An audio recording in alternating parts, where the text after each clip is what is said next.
let's start at the beginning. Let's start at how you got started in dogs in the first place. Well, I was one of those kids that loved every animal. My first dog was mixed breed, and my second dog was a purebred black cocker.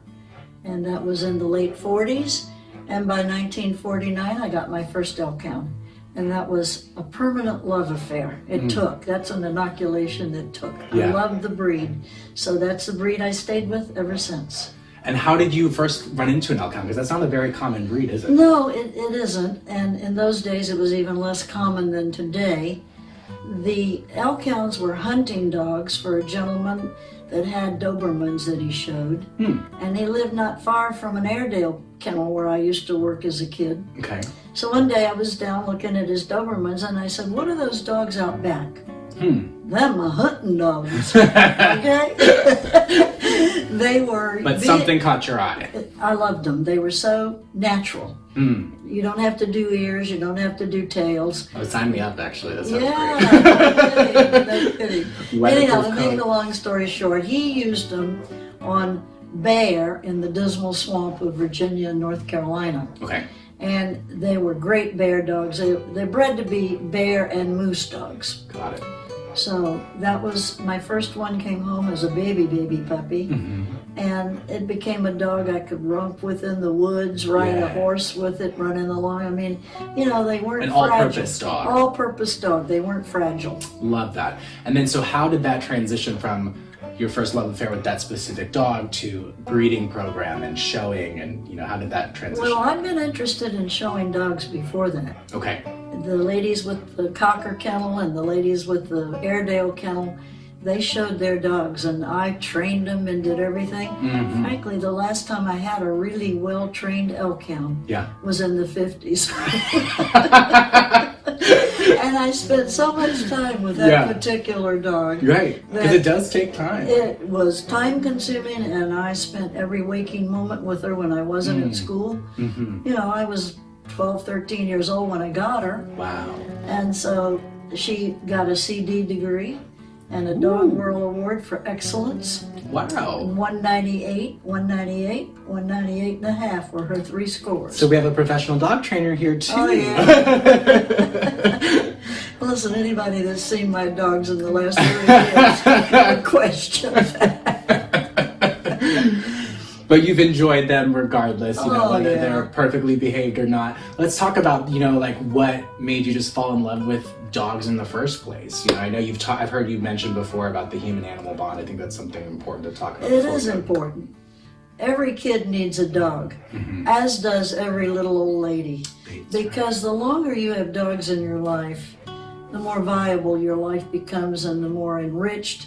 And furthermore, I think you live longer. Yeah. I'm living proof of that. Right, you're doing pretty well, right? And you were actively showing your dogs until very recently, right? Well, the last time I showed the dogs, where were we, Jim? In February in Fresno.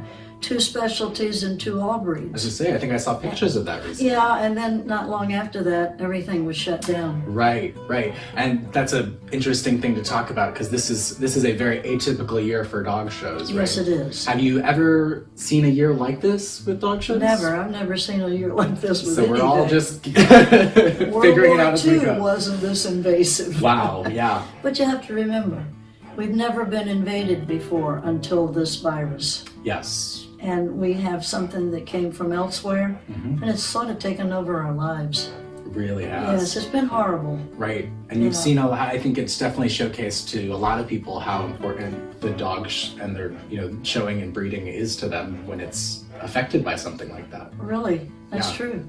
Yep. So, you know, we're going to be hopeful and optimistic planning for 2021. You've been selected as the Best in Show judge at Westminster Kennel Club. What was your feeling when you first heard that? At last I'm going to get to hold the Best in Show rosette. And for those who don't know, explain why that's funny.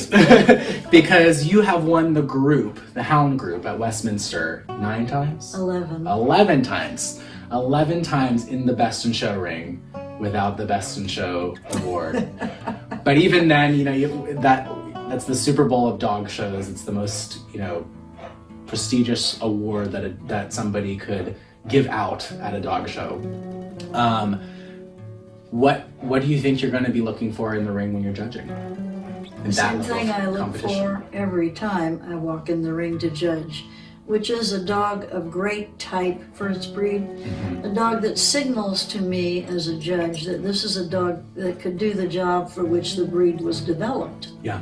And then that animal would, of course, have to be super fit, right, coat in prime condition, with its handler, a true team, right, a superstar. right.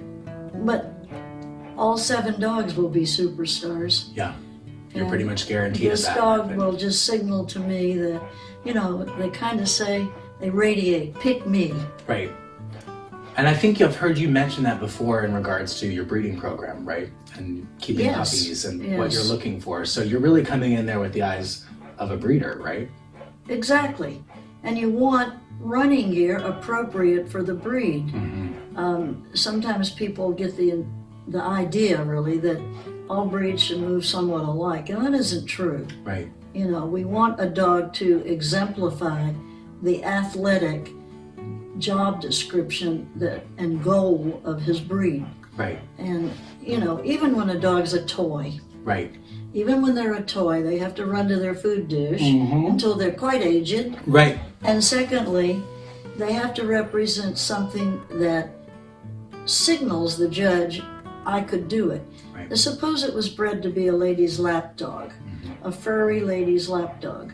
Well, in the days before pesticides, having something that attracted the fleas from the human is a good thing.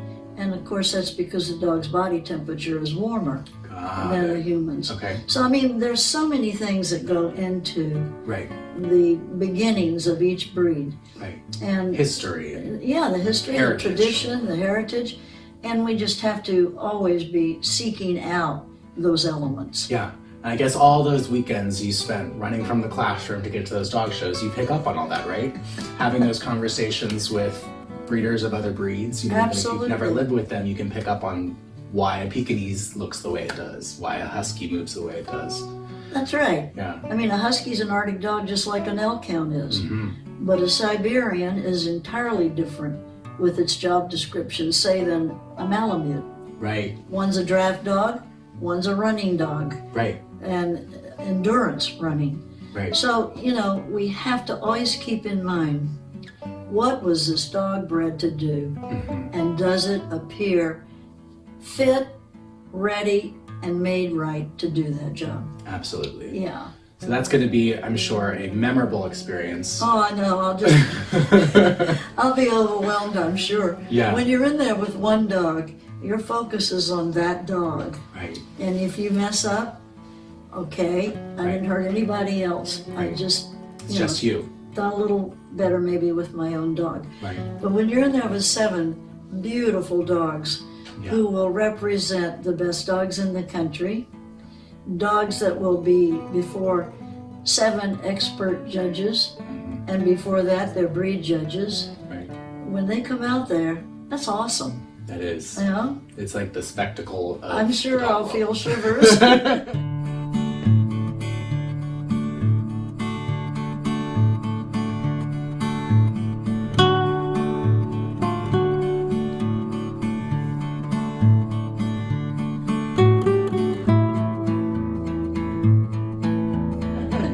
Speaking of feelings, do you remember what it felt like the first time you went to Westminster?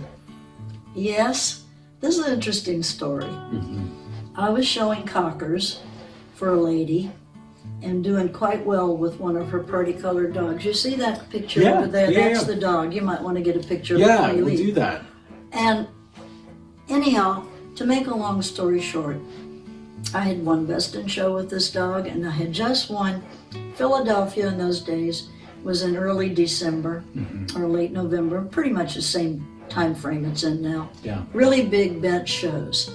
Now the next day, the show was on Sunday in Camden, also benched. All the shows were benched in those days.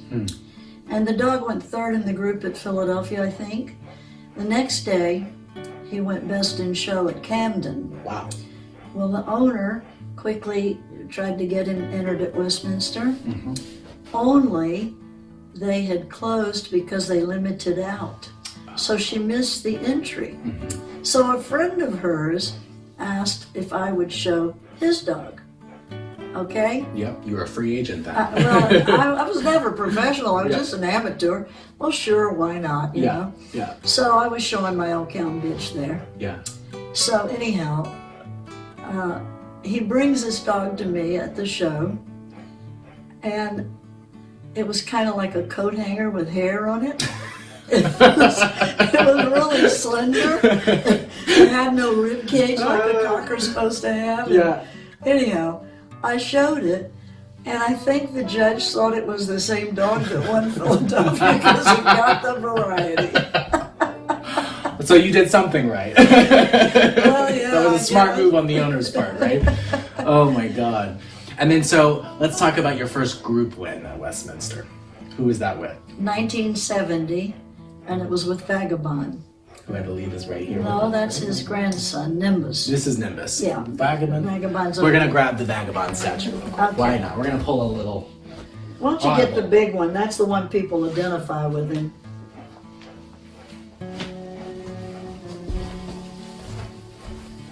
Just to show this visual while we're here at Elkhound Heaven. And this was done by Rick Shudian, right? Rick Chasudian, yeah. Who also did the other one there. And what was that like for you? Because this was a dog that you had bred, you owned, campaigned. Yeah. He was also top dog, right? Top dog on breeds that year. All while you're teaching school at the same time. I was young then. Yeah. How did you manage all of that? How did you balance that out? You know, sometimes I think back and I ask myself that. Yeah. How did I do all of that? When did you sleep? Well, I'll tell you what, sometimes I think it was at the wheel. But I don't really mean that. Yeah. I had all kinds of tricks to stay awake. Really? You know, open the window and Yep. stuff like that. We've all done that. Blast the music. Yeah. Anyhow, it was the biggest throw of my life. I mean, I almost fell over. Wow. And I think it started actually several months ahead of that. Because the San Mateo show in California at the end of the year was a really big show. Yeah. All the top handlers, Rick Kasudian, Frank Sabella, all the people that I just thought, The idols. I idolized them. Yeah. I adored them. Anyhow, they were all there. And the best in show judge was the revered Mrs. Godsell. And she put Vagabond best in show. Wow. And there were some very significant judges at ringside watching, which is, remind me to speak to that in a few minutes. And one of those judges was the judge at the Garden for the Hound Group. And I guess in his mind he thought, if that dog pleases Mrs. Godsell, I need to take a good look at it. Yeah. Yeah. So that was the first one. Wow. Yeah. And let's talk about that, because I think that definitely has to play with what you'd call your strategy, right? When you're planning for a show like this, you know, there's a lot of thought that goes into both as a handler and a owner. Well, sometimes campaigning a dog is like playing chess. Yeah. You know? Yeah. Chess developed as a stand-in for war. Sometimes people would say, okay, we don't need to go to war. Right. Let's wait. This has a little less costly. A little less costly. Right. Okay? Anyhow. Yeah. The bottom line is you really are like a football coach and a general, Right. field general, and all of those combined into one. You're a jack of all trades, because you do need to go to places that are good for your dog. Right. And sometimes you'll see a show that one day it looks good and the next day, but I never had the luxury of changing that very often, because the logistics of getting back and forth to Carmel, just getting back and forth from San Francisco. Right. You know, I just did it. just went through it. Yeah. So I had to factor all that in. I could go to Chicago for a weekend because there was always a United flight out of Chicago at 9 o'clock at night. And of course we picked up time coming west, and then by the time I got home from the airport, it would probably be 4:30 in the morning. Yeah. But sometimes that wasn't all that different than coming home from a Southern drive. California. Right. But when I went to Detroit, which is another big show I always loved, I never could get in the group and make the plane because they had this humongous Borzoi specialty. Hound group was always last, and I couldn't get a flight home. Okay. So I learned my lesson when I had to leave my dog there with a friend to show 1 year. Oh no! I missed teaching school the next day. You can't call in sick, right? No, you can't. For Westminster, I just always took those days off. Yeah. Without pay, of course, Sure. because you know, that was special. Right. And Westminster's also been so special to me, always. Yeah. So special. Yeah. I mean, it's like a little kid growing up. I read this book called The Happy Tramp, I think, about this child that had come over from England with her dad to be kennel manager for one of the giant kennels on Long Island during the war because he wasn't physically able to be a warring soldier during World War II. And the long and short of it is this little girl fell in love with one of the uglier runt puppies. Yeah. So the owner gave it to her. So she spent all this time with this dog. Right. And, you know, I could identify with that. Right. Right. And someday she won this famous show called Westminster Kennel Club. So it was stuck in your brain. That's been with me ever since. It shaped your whole trajectory.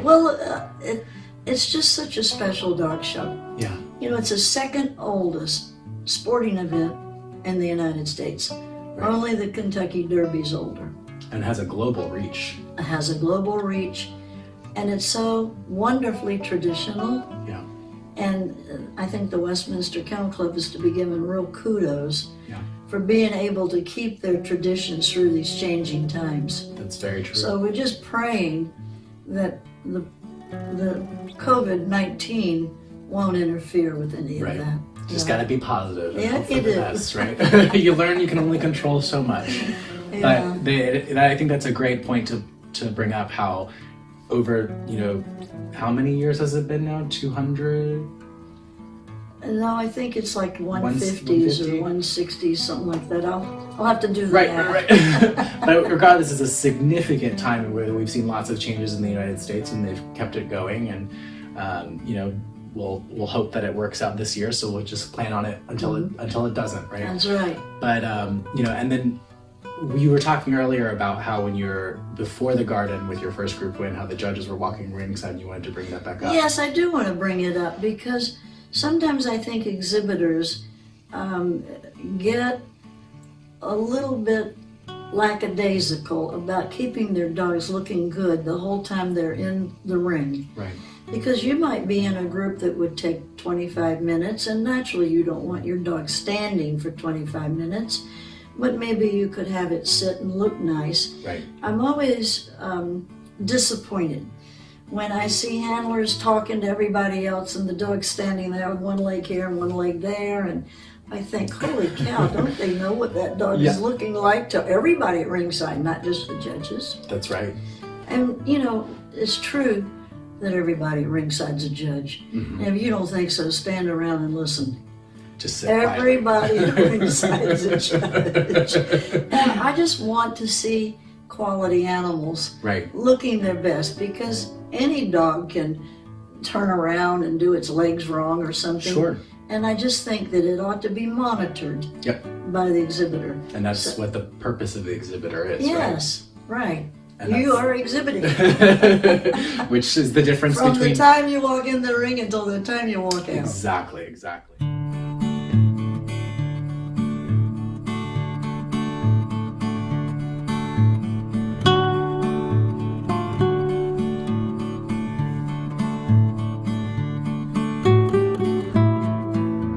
And you know, that's something that you also have the privilege of being a judge who's shown the dogs yourself as well. So you kind of played all those hats as breeder, as exhibitor, and as a judge, bringing in all that perspective. And with the 11th group win, that dog goes back to your original winning dog? Yes, many times. Yeah. A very interesting thing happened to me a few years ago. a woman from Nova Scotia contacted me and started talking about breeding this female that she had to one of our dogs, and she provided a pedigree.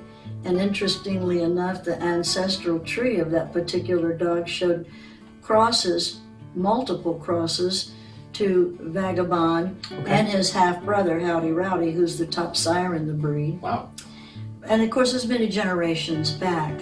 So she was kind enough to bring the dog to a show where I was judging. And I liked her a lot, but I thought she needed help that I didn't have available in a living stud dog at the time. Yep.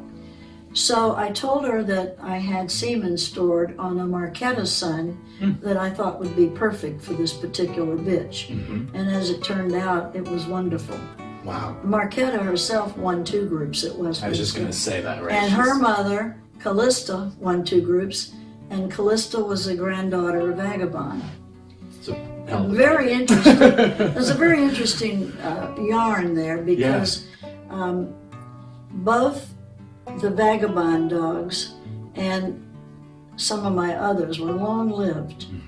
And when the Vagabond son was bred to the dam of Callista, both the female and the male were 10 years old. Wow. So when Callista was born, she was 20 years removed from Vagabond natural breedings. Which is pretty significant. And you know, I attribute a lot of that to the fact that her sire and dam were living with people that were kind of satellites. We worked together in Alaska.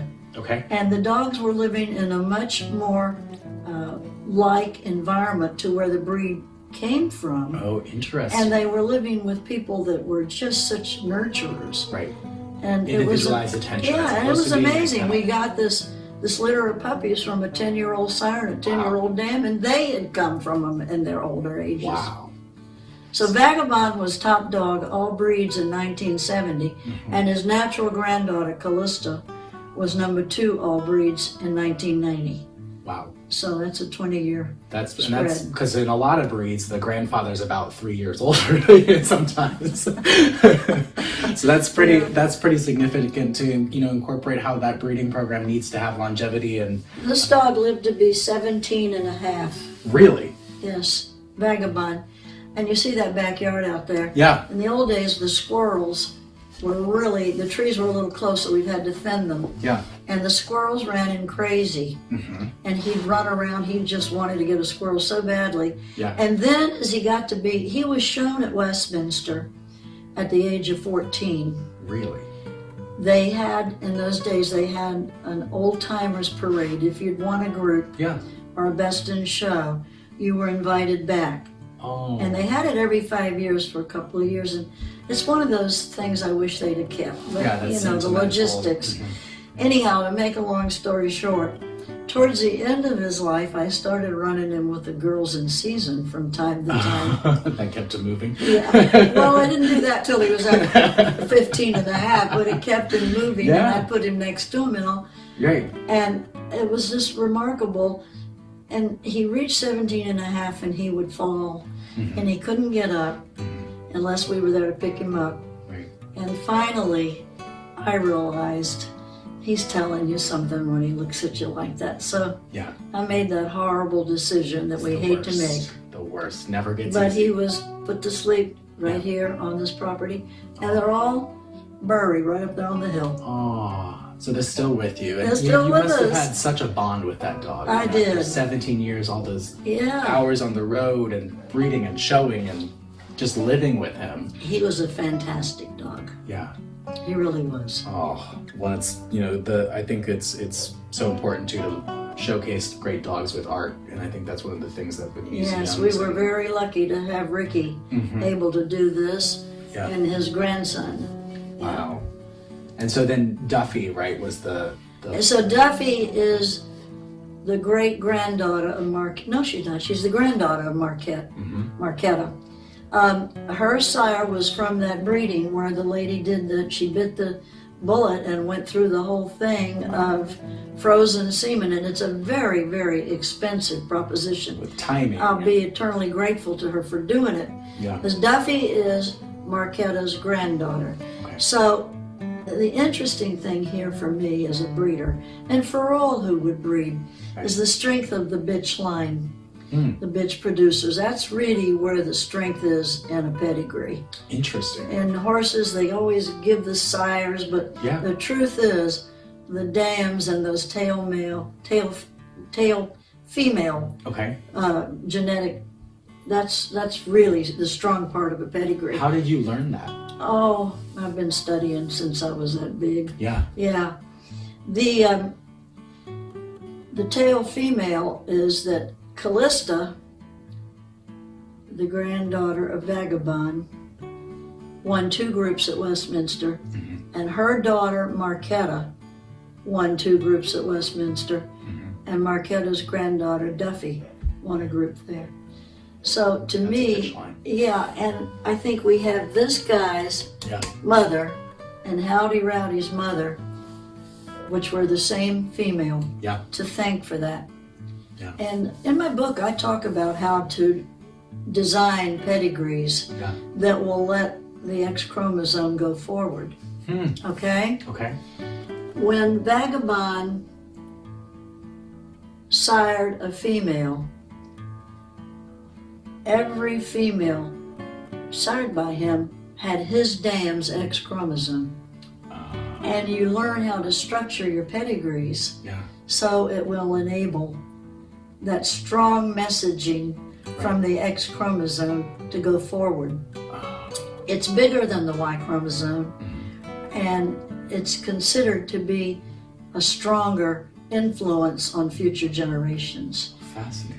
And you know, a lot of people were upset when Secretariat didn't sire a horse superior to him. In the first place, how do you get a horse superior to him?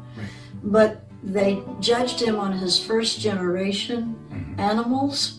But when they started going to his daughters, and his daughters started producing some of the great racehorses of our generation, they realized he was a broodmare sire. And a sire that can produce daughters that are very strong in their ability to reproduce, that's a valuable sire. Whereas his half-brother, Howdy Rowdy, produced both sons and daughters that bred on. But for the most part, Vagabond's daughters bred on better than he did. Oh, okay. Yeah. And you know, and when you were choosing stud dogs with this bitch line, was there a specific technique you stuck to? Did you stick to line breeding or outcrossing more? Well, I did combination both. Of both. I did both, yeah. In the world of horses, and this is really where I learned the most from a remarkable breeder in Italy, from getting close to 100 years ago, called Federico Tessio. I learned a lot about breeding. He had us, you can see we have a very small place here. I never had over 15 dogs. Right now I have 6 or 7. Perfect. 7, yeah. He had a little tiny broodmare band of 10. Now compared to, say, in those days, Calumet Farm, the Irish stud, the Queen's stud, even, you know, many, the Whitneys, all these people with giant farms, he produced as many champions per capita, actually a lot more than they did, and classic horses. And one of his horses was so prominent, the English brought him during World War II, and they housed him in an underground bunker. Really? Whenever there were bomb threats and the sirens went off, Niarco was put into the bunker to save him. Wow. And that's the horse that he would be the paternal great-grandsire of Secretariat. Really? Yeah. So, I mean, the bottom line is you don't have to have a big kennel with hundreds of dogs. Sure. Of course, that increases your chances of getting good dogs, but by the same token, careful study, careful planning, and then selection.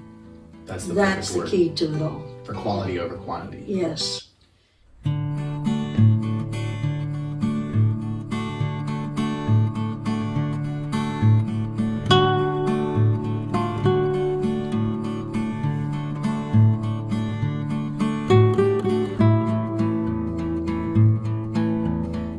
proper selection of when you have a brood mare or a brood bitch, the first thing you do is select whether she's worthy to be in the gene pool.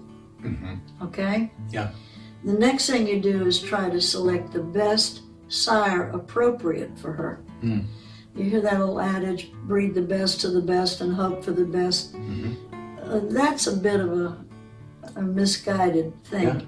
Yeah. What you want to do is pick the best potential sire for the best potential dam to produce the best potential offspring. Right. That's not always the winner today to the winner today and hope for the winner tomorrow. Because they might not be They may not be compatible. Right.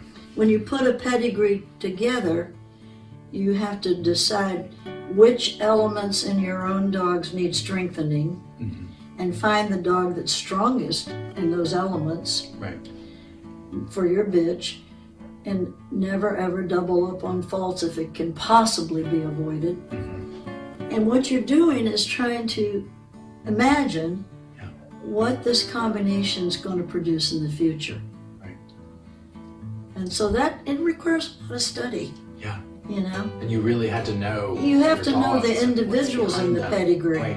And people will come to me and want me to look at a pedigree and ask them how I would breed this animal, unless I'm familiar with all those dogs for a number of generations. Right. Their strengths, where they could use some help with their shortcomings. I would be doing them a disservice. Sure. You know? Sure.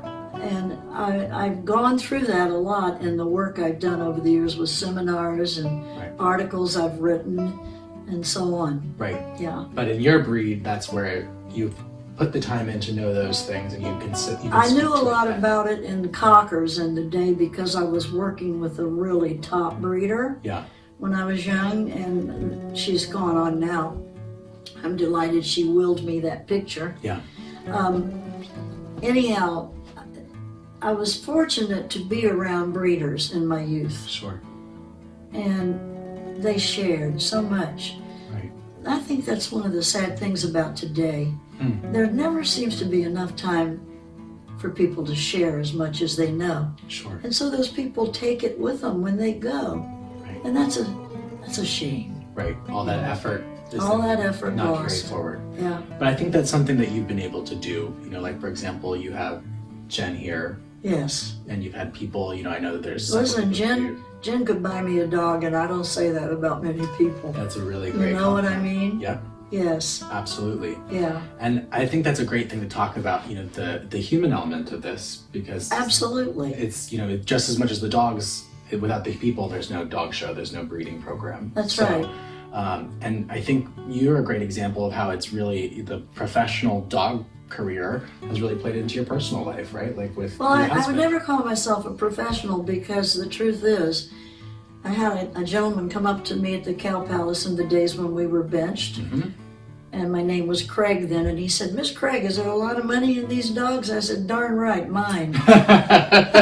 That's a very good differentiation, because there are people who make it their job. Yes, and we have For some you, it's a wonderful hobby, professional passion. people that are outstanding breeders. Yes. And you know, many of the top dogs being shown today are shown by people who make a living from dogs.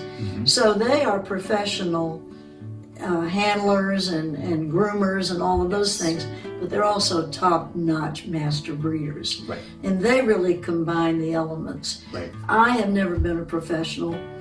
My career was teaching school, and I loved it. Yeah. And when you got home on Monday morning and you got skunked over the weekend, the kids didn't care. Right. They just either you dealt with them and forgot all about your bad luck over the weekend. You have a chance to think about the loss. Well, think about it. What were you like in the 8th grade? I was difficult, I'll be honest. Well, but I was, you know, and like, he didn't love you as history, probably. No. Yeah, that's all right. I was I easily get it. distracted. We'll call it that. Yeah. Well, there you go. But the good news is about the kids. If they 8th graders, I had 150 of them a day. You had, you know, 30 per class, 5 classes a day. If they don't kill you, they'll keep you going. That's true, right? It's a testament to your. I would probably still be teaching school if I had married Chuck. Yeah, right. I love that. And so, how did you meet Chuck? Well, obviously I met him at dog shows. Yeah. I had shown to him a few times over the years, and we got thrown into some company one night by a mutual friend, actually at the dog track in Florida. Oh. And, you know, each of us found out that we were available, and so it wasn't long before he said to me, "How would you feel about not showing under me again?" Now, this was before we ever went out on a date, just the two of us. Right. And we were out this one evening, and he said, "You know, I'd like to speak to you for a moment alone." And I said, "I hope you're going to make this worth my while. I've already lost 2 judges on something that's like my dogs." Did he make it worth your while? Yes, he did. I love that. And so, you know, that's probably something that makes your career as a judge enjoyable, to be able to share that. with your Yes, partner we've and had an travel awful lot together. of fun over the years going to dog shows together. Right. It's hard to believe we've been doing this together now for 26 years. Wow. Yeah. And I'm sure you guys have plenty to talk about, because I would imagine, even though you share similar viewpoints, there's always opportunity for discussion on Yes, differences. there is. He valued something more than I did, and I valued something else more than he did. Yeah. Let me give you a clue. When we first got married, some of my friends from the campaigning days said, "Hey, Pat, what is Mr. Trotter like, you know, in this breed?" Yeah. And I'd say, "All I can tell you is this. We never order the same thing when we go out to dinner." It's a perfect way of putting it. He's a wonderful dog man. I love He that. too can buy me a dog. Yeah. The list Not is... that he would. He's been trying to go the other direction. So we'll stick to Jen for buying it next Oh, week. yeah. Well, there you go. Oh, I love that. Yeah, it sounds like, you know, based on what you're saying, there's so many great memories in dogs. So I'm sure you would recommend somebody as a worthwhile pursuit. Is there anything you would do differently looking back? I don't think so. No. It's a pretty good way to live. I've really been going through, you see these boxes around the house, I had a lot of them in storage. And I've really been going through them during this time we've forced off our Introspection. lockdown. Right. Yeah, I've been trying, I have filled up my garbage can out there, my recycle can, the blue one, Yeah.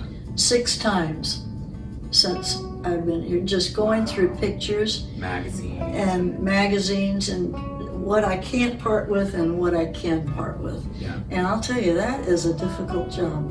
Yeah. There's a lot of memories you wrap Yeah. up over those years. And friends that are gone, you see these Yeah. pictures at different social events with friends and you think, oh, I just wish that person were here for a little while for me to talk with one more time. Yeah. I have so many more questions I could ask. Right, right. Yeah. And it's probably pretty special to reflect on all those people that, had it not been for dogs, you never would have That's right. ever met. They're your family. They're your extended family. You get closer to them than many of your own relatives, I'm sorry to say. Yeah. In the it's very one true. hand, but I'm delighted for in the other. Yeah. And the guy that is, you and he have been clashing, and you broke down on a circuit, he'll stop and help you, and if necessary, either get you towed or take some of your dogs or whatever has to be done. Yeah. It's an interesting world. It really is like a family. Yeah. It's kind of like the dogs are a vehicle to showcase humanity in a different way. Yes. You know, kind of microcosmic combination of all different backgrounds, ethnicities as And well. I'll tell you this, dogs have good standards in the people they choose to live with. That's a very good point. You know? Right? They pick good folks. If it's a dog person, you can trust them already on that, right? My dog doesn't like it. Uh-oh. That's a really good way to gauge character, right? Trust the dog. That's right. Wow, well, thank you so much for spending this time sharing with us, Pat, and we are going to keep everything crossed that Westminster 2021 continues without a hitch, but I'm sure that will be a very special, emotional memory It will for you to be. walk into that ring, It will be. finally holding the Best in Show ribbon. Yeah, there you go.